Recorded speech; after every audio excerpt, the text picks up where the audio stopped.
Bismillahirrahmanirrahim. Assalamualaikum warahmatullahi wabarakatuh. Salam sejahtera untuk kita semua. Perkenalkan, saya Aida Kusnaningsih, dosen program studi Sarjana Terapan Keperawatan, jurusan Keperawatan Poltekkes Kemenkes Palangkaraya. Video ini saya buat untuk memenuhi syarat mengikuti sertifikasi dosen tahun 2025. Pada kesempatan ini, saya akan menyampaikan pernyataan diri dosen dalam unjuk kerja Tridharma Perguruan Tinggi atau PDD UKT-PT, bidang pengajaran pada salah satu mata kuliah yang saya ampu, yaitu keperawatan maternitas. Keperawatan maternitas merupakan mata kuliah wajib dengan kode WA.5622 dengan beban studi 3 SKS yang terdiri atas 2 SKS teori dan 1 SKS praktek dan penempatannya pada semester 3. Mata kuliah keperawatan maternitas menguraikan tentang konsep keperawatan pada ibu hamil normal, ibu intranatal normal, bayi baru lahir, ibu postpartum normal, konsep keperawatan pada pasien dengan masalah kesehatan reproduksi, serta keluarga berencana. Capaian pembelajaran lulusan atau CPL yang dibebankan ke mata kuliah keperawatan maternitas ada 3, yaitu pertama, lulusan mampu mengaplikasikan ilmu pengetahuan dan teknologi keperawatan dalam memberikan asuhan keperawatan secara profesional dalam skala global. Yang kedua, lulusan menunjukkan kemampuan komunikasi terapeutik, bertanggung jawab, dan berperan secara aktif dalam interprofesional kolaborasi dengan tim kesehatan, klien, keluarga, dan masyarakat. Yang ketiga, lulusan mampu menjalankan pekerjaan profesinya dengan mengutamakan keselamatan klien dan mutu pelayanan. Berdasarkan perkembangan ilmu dan teknologi keperawatan, mengutamakan pemikiran logis, kritis, sistematis, kreatif, inovatif, kolaboratif, dan bertanggung jawab secara ilmiah kepada masyarakat profesi dengan memperhatikan prinsip caring sesuai dengan kode etik profesi. Dari 3 capaian pembelajaran lulusan atau CPL dirumuskan ke dalam 7 capaian pembelajaran mata kuliah atau CPMK, yaitu yang pertama, mampu menjelaskan konsep dan perspektif keperawatan maternitas serta tren dan isu pada keperawatan maternitas. Yang kedua, mampu melaksanakan konsep asuhan keperawatan pada masa kehamilan. Yang ketiga, mampu melaksanakan konsep asuhan keperawatan pada masa persalinan. Kemudian yang keempat, mampu melaksanakan konsep asuhan keperawatan pada masa nifas. Yang kelima, mampu melaksanakan konsep asuhan keperawatan pada bayi baru lahir. Yang keenam, mampu melaksanakan konsep asuhan keperawatan pada gangguan sistem reproduksi. Dan yang ketujuh, mampu melaksanakan konsep asuhan keperawatan pada keluarga berencana. Dari 7 capaian pembelajaran mata kuliah atau CPMK dirumuskan ke dalam 14 sub CPMK berdasarkan bahan kajian yang dibagi ke dalam 14 pertemuan perkuliahan efektif, tidak termasuk ujian tengah semester dan ujian akhir semester. Adapun bahan kajian pada mata kuliah keperawatan maternitas yaitu yang pertama, perspektif keperawatan maternitas dalam asuhan keperawatan. Yang kedua, konsep dasar kehamilan, adaptasi fisiologi pada kehamilan. Yang ketiga, prosedur pengkajian kehamilan. Yang keempat, support adaptasi fisiologi ibu hamil normal. Yang kelima, kehamilan risiko tinggi. Yang keenam, perawatan ibu intranatal. Yang ketujuh, pengkajian ibu intranatal kala 1. Yang kedelapan, pengkajian kala 2, 3, dan 4. Yang kesembilan, perawatan ibu postpartum. Yang kesepuluh, pengkajian ibu postpartum. Yang kesebelas, fisiologi bayi baru lahir. Yang kedua belas, Apgar Score. Yang ke-13, perawatan pada pasien dengan masalah kesehatan reproduksi. Dan yang ke-14, konsep pelayanan KB. Pendekatan yang saya gunakan dalam pembelajaran mata kuliah keperawatan maternitas adalah menggunakan pendekatan DIE, yaitu Delivery, Interaction, and Assessment. Delivery adalah teknik pembelajaran. Dalam memberikan perkuliahan, teknik pembelajaran yang saya gunakan ada 3 cara, yaitu yang pertama, menyampaikan materi pembelajaran dengan menggunakan berbagai buku ajar keperawatan maternitas, jurnal ataupun artikel penunjang. Yang kedua, menyampaikan materi pembelajaran dalam bentuk PowerPoint dengan menggunakan metode ceramah dan tanya jawab.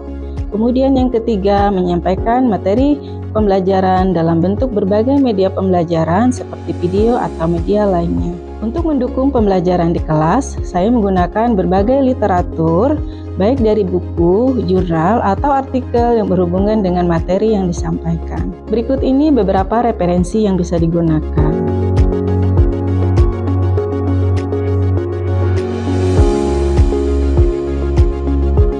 Dari beberapa referensi tersebut, ada beberapa buku sumber dan artikel penelitian yang merupakan karya dari saya sendiri dan beberapa rekan sejawat. Pendekatan berikutnya yang saya gunakan adalah interaction. Interaction merupakan interaksi antar pengajar dengan mahasiswa, terutama saat proses perkuliahan.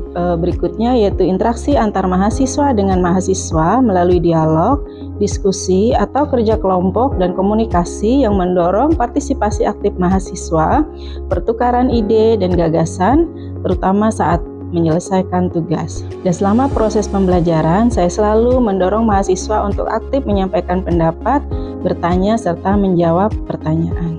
Pendekatan terakhir yang saya gunakan adalah asesmen.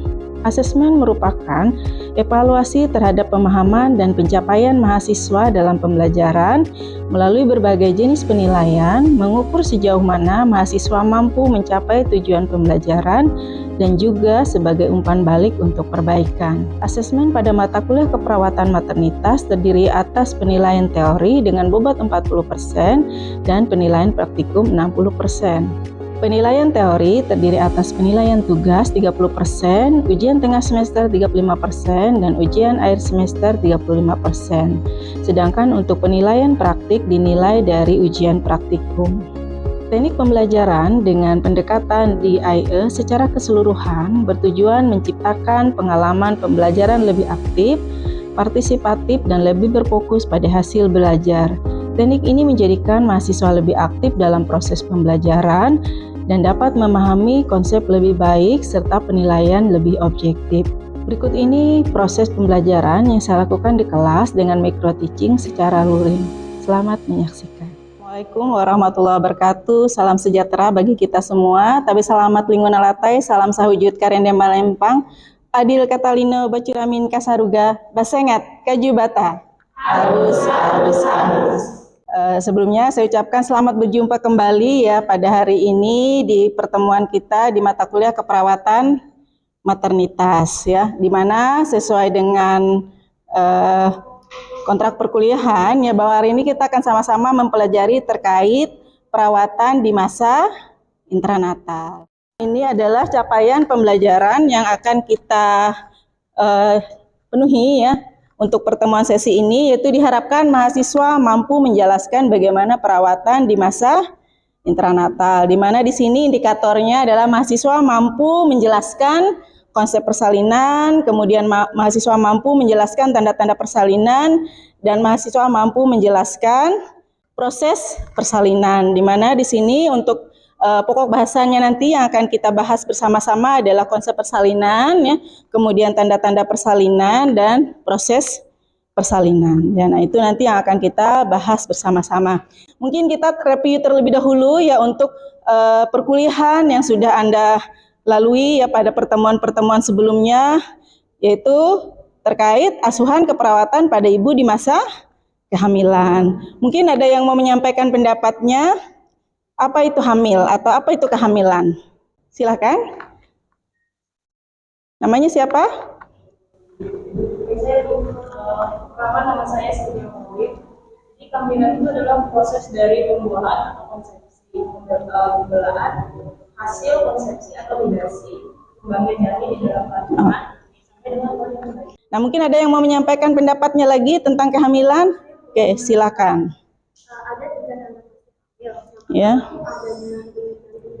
Ya. Yang kedua adanya gerakan janin yang terlambat atau terlihat. Ya. Yang ketiga ada hasil pemeriksaan meski menunjukkan adanya janin. Oke, baik. Nah, itu ya tadi setelah tadi janin berkembang di dalam kandungan seorang ibu, maka kita bisa mengetahui bahwa seorang ibu itu dikatakan hamil itu ada tandanya. Nah, di sini sebenarnya tandanya ada tanda tidak pasti hamil ya, kemudian ada tanda kemungkinan hamil, tapi ada yang memang tanda pasti hamil. Nah, tadi ya seperti yang disampaikan oleh teman-temannya ya, dikatakan pasti hamil itu yang pertama dari pemeriksaan di situ ditemukan adanya DJJ janin atau denyut jantung janin. Kemudian ibu merasakan adanya pergerakan dari janin ya.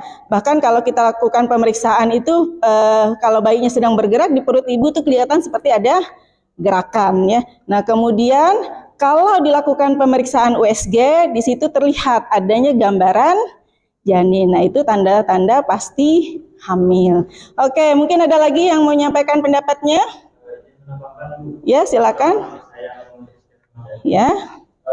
Menurut saya kehamilan normal itu yaitu sampai usia kehamilan akhir atau matang sekitar 37 sampai 40. Ya, jadi kehamilan itu tadi ya janin berkembang di dalam kandungan ibu ya sampai nanti kehamilannya itu istilahnya matang atau matur. Nah, dikatakan matang atau matur itu kehamilannya 37 sampai 40 minggu. Nah, itu dikatakan kehamilan normal. Oke, nah kita sudah mereview kembali tentang kehamilan. Nah, setelah seorang ibu melewati masa kehamilan, ya, maka dia akan memasuki masa yang namanya persalinan. Apa itu definisi persalinan? Ya, persalinan adalah proses di mana janin, ya, plasenta dan juga selaput ketuban keluar dari uterus ibu. Jadi tadi saat hamil, ya, di situ ada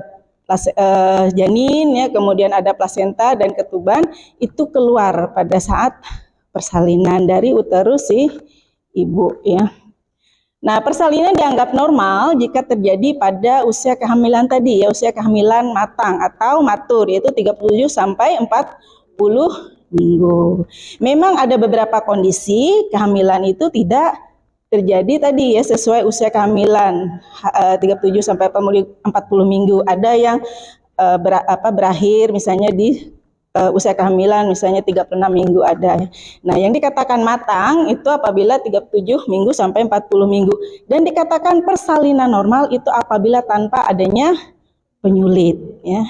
Nah, ini persalinan dimulai sejak rahim berkontraksi. Jadi ibu akan merasanya adanya penegangan pada rahim ya yang dikenal dengan istilah kontraksi. Nah, di mana infartu itu terjadi apabila kontraksi itu menyebabkan terjadinya penipisan dan pembukaan serviks ya atau leher rahim. Nah, ibu tidak dikatakan infartu jika misalnya dia terjadi kontraksi ya, tetapi tidak disertai dengan adanya tadi pembukaan serviks. Nah, itu definisi dari persalinan ya.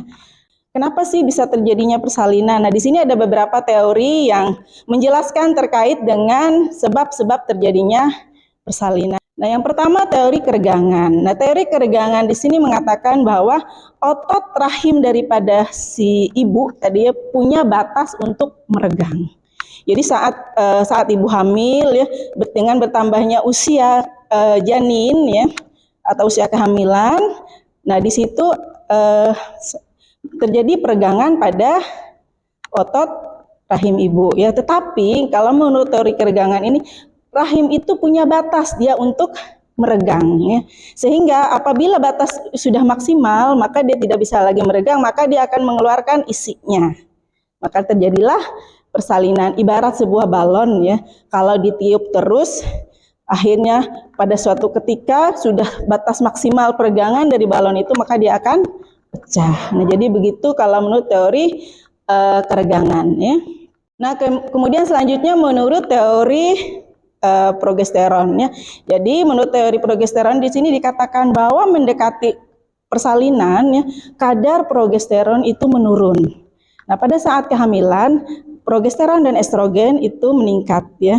Tetapi mendekati persalinan untuk progesteron dia mengalami penurunan. Sedangkan fungsi daripada progesteron itu adalah untuk apa? Merelaksasi otot polos pada rahim. Sehingga akhirnya apa? Tidak ada yang merelaksasi atau berkurangnya kemampuan untuk merelaksasi. Akhirnya apa? Terjadilah kontraksi pada rahim. Dengan berkontraksinya rahim mengakibatkan akhirnya terjadilah persalinan. Nah, kemudian selanjutnya menurut teori oksitosin internal ya. Nah, seperti kita ketahui bahwa oksitosin itu dikeluarkan oleh kelenjar hipofise bagian posterior ya.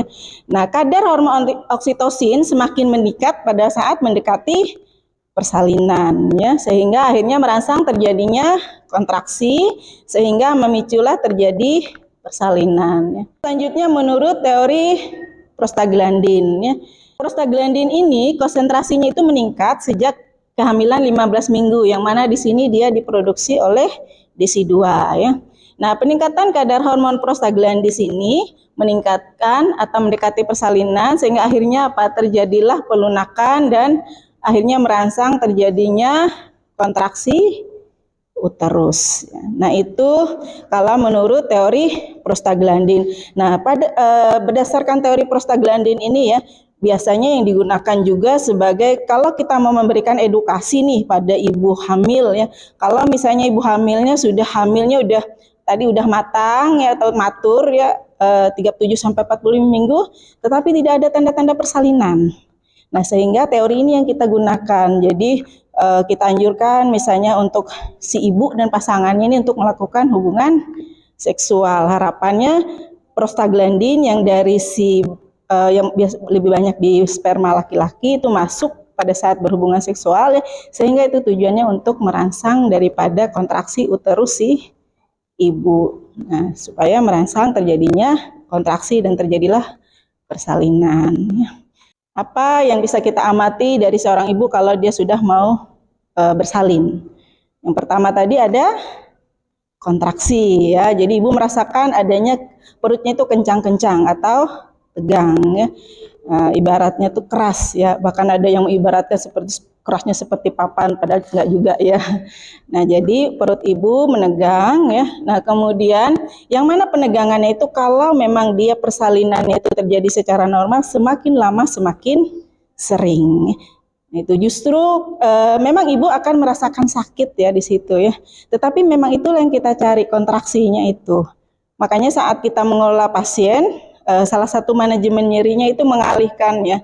Jadi kita bisa membawa persepsi ibunya itu kalau itu tuh bukan rasa sakit, tetapi itu adalah kontraksi yang memang kita harapkan untuk terjadinya proses persalinan ya. Karena memang semakin lama dia akan semakin sering ya, dengan durasi yang semakin sering ya dan semakin panjang itu ya.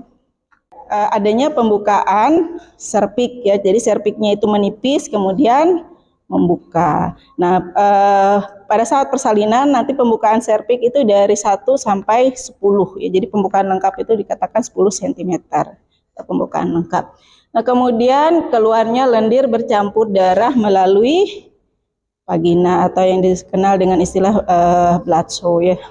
Jadi pada saat kehamilan di serviks itu terjadi penumpukan mukus ya, sehingga pada saat terjadinya persalinan kan di situ terjadi tadi ya menipis dan membukanya serviks, sehingga akhirnya serviks yang tadi tertutup oleh mukusnya itu keluar ya.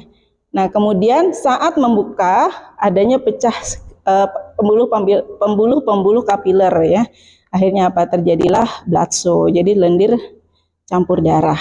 Nah, itu tanda-tanda terjadinya persalinan. Kemudian selanjutnya adalah mekanisme persalinan. Jadi mekanisme persalinan itu ada 7 ya. Jadi janin itu diawali dia menancap dulu kepalanya di pintu atas panggul. Sampai nanti dia keluar, itu ada 7 langkah yang akan dia lewati, yaitu ada engagement ya, kemudian penurunan, fleksi, kemudian putaran paksi dalam, ekstensi, kemudian putaran paksi luar, dan ekspulsi ya. Oke, nah ini adalah video mekanisme persalinan ya. Jadi silakan tadi kan ada 7 mekanisme ya. Nah, silakan Anda amati. Ini adalah video tadi ya, 7 pergerakan daripada janin turun ke jalan lahir ya. Kepala bayi mulai turun lebih dalam melewati panggul ibu karena adanya kontraksi uterus, tekanan cairan ketuban, dan dorongan dari otot panggul serta gaya gravitasi. 3. Flexion. Flexion terjadi karena adanya tekanan dari dinding panggul ibu yang menyebabkan kepala bayi menekuk, sehingga diameter terkecil kepala bayi dapat melewati jalan lahir dengan lebih mudah. 4. Internal rotation. Internal rotation Oke, nah jadi itu ketika tadi ya kepala bayi 7 berputar mekanisme menghadap daripada rotasi persalinan ya. Nah, selanjutnya adalah tahapan dalam persalinan. Jadi dalam persalinan itu ada beberapa tahap, yaitu ada 4 tahap ya, atau dikenal dengan istilah kala. Ada kala 1, kala 2, kala 3, dan kala 4. Kala 1 ya itu dimulai sejak terjadinya kontraksi uterus yang teratur dan meningkat ya, hingga serviks membuka lengkap 10 cm. Jadi dari pembukaan 1 sampai dengan pembukaan 10 itu dikatakan dengan kala 1. Makanya untuk kala 1 itu dikenal dengan istilah kala pembukaan serviks ya. Nah, untuk kala 1 ini ada 2 fase ya, dia ada fase laten dan fase aktif. Nah, untuk fase laten itu dari pembukaan 1 sampai 3 cm. Sedangkan untuk dikatakan kala 1 fase aktif itu mulai pembukaan 4 sampai 6 cm. Nah, kemudian setelah melewati kala 1 nanti ibu akan masuk ke kala 2. Kala 2 itu kala lahirnya bayi ya. Nah, jadi dimulai tadi ya ketika pembukaan serviks sudah lengkap dan berakhir dengan lahirnya bayi. Nah, saat kita menolong persalinan, proses ini tidak boleh lebih dari 1 jam. Nah, untuk durasinya ini ya ada perbedaan dari kala 1 dan kala 2 ini ada perbedaan untuk ibu yang primipara ataupun yang multipara. Kalau yang primipara itu tadi ya untuk di fase aktif itu kemajuan persalinannya itu setiap 1 jam itu 1 cm ya. Tetapi berbeda dengan ibu yang multipara. Multipara itu dia sudah pernah melahirkan lebih dari 1 kali ya, multi ya. Nah, primi itu 1 kali ya. Nah, multi itu lebih dari 1 kali atau banyak ya. Nah, kenapa dia bisa berbeda? Karena apa? Sebelumnya sudah pernah dilalui oleh kepala janin sebelumnya, sehingga akhirnya jalan lahir itu sudah terbuka, begitu ya. Nah, sehingga ada perbedaan pada ibu yang primipara dan multipara. Untuk yang multipara itu lebih cepat. Makanya kalau kita menolong persalinan, kalau ketemunya ibu multipara, hati-hati ya. Bisa jadi, apalagi kalau sudah di fase aktif, bisa jadi saat ini kita lakukan periksa dalam, misalnya baru pembukaan 4. Tidak menutup kemungkinan 1 jam dia bisa pembukaan lengkap. Nah, kemudian kala 3 yaitu kala keluarnya plasenta ya. Itu dimulai setelah lahirnya bayi dan berakhir dengan lahirnya plasenta beserta dengan selaput ketuban. Dan harus diingat untuk lahir plasenta itu durasinya 5 sampai 30 menit. Jadi dalam setengah jam plasenta itu harus segera lahir. Nah, ini untuk kala 3 ya, jadi tanda-tandanya adanya kontraksi uterus yang kuat, perubahan bentuk dan tinggi uterus ya, tali pusat memanjang dan semburan darah yang mendadak dan singkat. Nah, itu untuk kala 3 atau kala pengeluaran plasenta, atau kalau bahasa kitanya itu ari-ari ya. Nah, kemudian yang terakhir kala 4 itu dimulai setelah tadi ya plasenta lahir. Nah, di 2 jam pasca itu dikatakan dengan kala 4 atau kala observasi. Nah, di kala 4 ini ya, nanti ada beberapa yang kita periksa, misalnya tekanan darah ibu, ya, nadi, suhu, respirasi, kemudian tinggi pundus uterusnya berapa senti. Dia normalnya segera setelah bayi lahir, kemudian plasenta lahir ya. Di kala 4 kalau kita lakukan palpasi ini ya, nah kita temukan biasanya yang normal itu 2 jari di bawah pusat. Nah, itu normalnya tinggi pundus uteri. Hati-hati kalau pada pemeriksaan kita itu nanti ketemunya tidak 2 jari di bawah pusat. Atau pas kita raba nih misalnya, kok tidak ada kontraksi, itu juga hati-hati. Karena itu resiko perdarahan. Atau misalnya pas kita palpasi kok masih tinggi nih TFU-nya atau tinggi pundus uterinya, juga hati-hati. Bisa jadi ada penyulit-penyulit yang mungkin terjadi.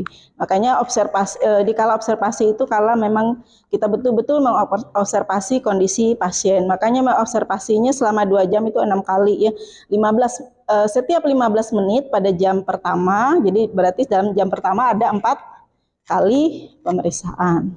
Kemudian setiap 30 menit pada jam kedua. Jadi jam berikutnya berarti ada 2 kali pemeriksaan. Jadi 6 kali selama 2 jam itu kita memeriksa kondisi si ibu ya.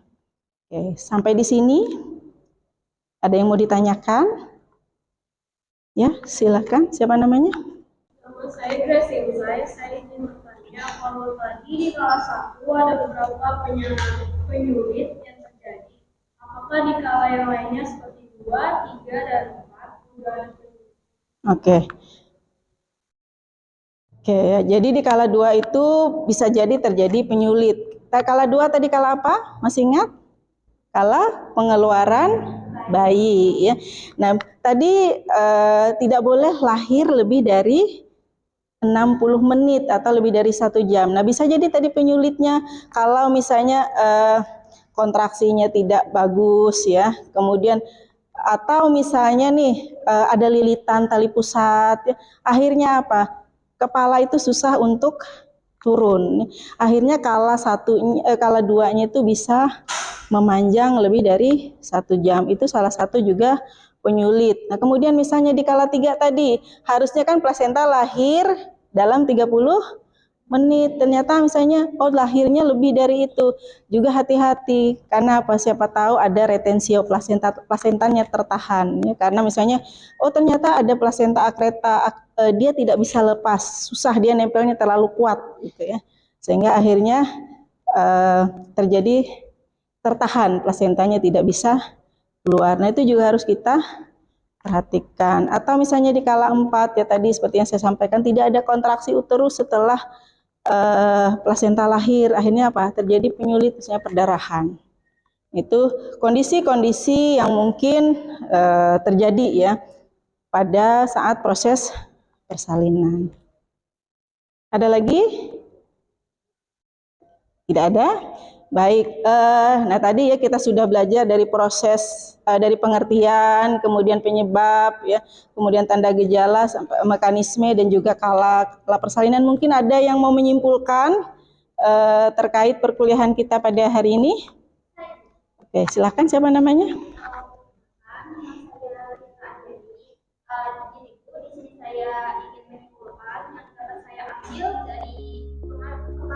Materi tentang yang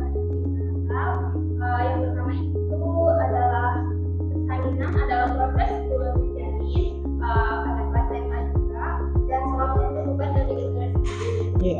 Dan yang kedua itu persalinan bisa jadi beberapa teori terkait dengan penyebab terjadinya persalinan, yaitu ada teori penurunan progesteron, teori oksitosin dan teori prostaglandin. Dan yang ketiga ada tanda-tanda persalinan yang terbagi menjadi 3. Yang pertama itu adanya pembukaan sepsis, yang kedua adanya keluarnya bergejala campur darah, dan yang ketiga adanya kontraksi yang semakin lama semakin. Oke. Baik, itu tadi ya perkuliahan kita pada hari ini. Semoga apa yang sudah kita pelajari hari ini bermanfaat bagi kita semua ya. Selanjutnya silakan Anda melaksanakan atau mengerjakan tugas sesuai dengan RPS. Di situ ada di RTM-nya ada penugasan terstruktur. Silakan setelah ini Anda bisa ke perpus atau ke ini ya untuk menyelesaikan tugasnya. Oke, selamat siang.